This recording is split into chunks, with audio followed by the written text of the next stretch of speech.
Welcome to Speaking of Leadership. You may be asking yourself why I'm wearing this, but this is how all firemen walk around their houses, and that's why I'm wearing it. So welcome to Speaking of Leadership. This is brought to you by Jump Seat Leadership, where we talk about all things leadership. So speaking of leadership,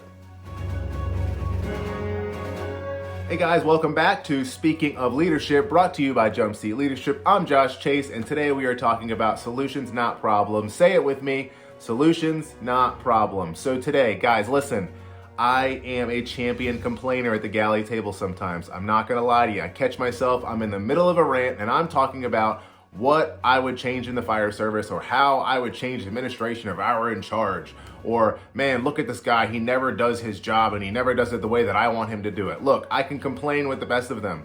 But what I started to have to realize was that if I was gonna complain or had the right to complain, I had to be willing to bring solutions to some of the problems that I was complaining about.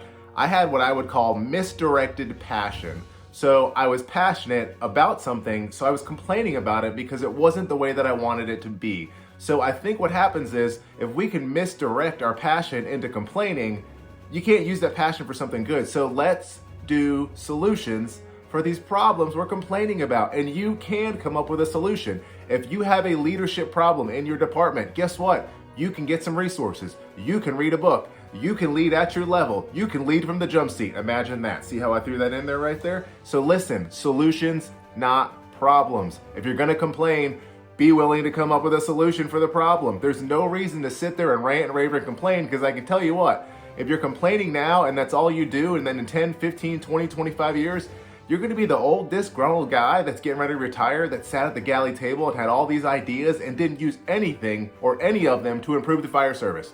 You're gonna be known as a guy that just sat around and complained all day, but had all the knowledge in the world and the know-how and the capacity to make a positive change, but you decided to complain was a better option.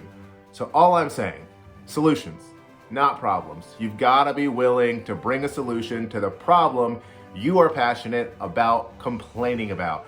And I bet if we all picked an area that we're passionate about, we might actually be able to do some good in the fire service. So say it with me one more time, solutions, not problems. If you're willing to complain about the problem, you gotta be willing to bring a solution, or I would say, do me and all of us a favor and just be quiet for 5 seconds and let the people that are trying to do good stuff in the fire service stand back and let them do it, and then you can just ride their coattails into victory and you won't have anything to contribute. That's on you. So, solutions, not problems. Not gonna beat the dead horse this week. Guys, this is brought to you by Jump Seat Leadership. It's Speaking of Leadership. Check me out next week and check out Jump Seat Leadership on Facebook. If you have not purchased the book, Jump Seat Leadership, you need to go ahead and do that, and I will see you guys next time. Until then, keep leading from the jump seat.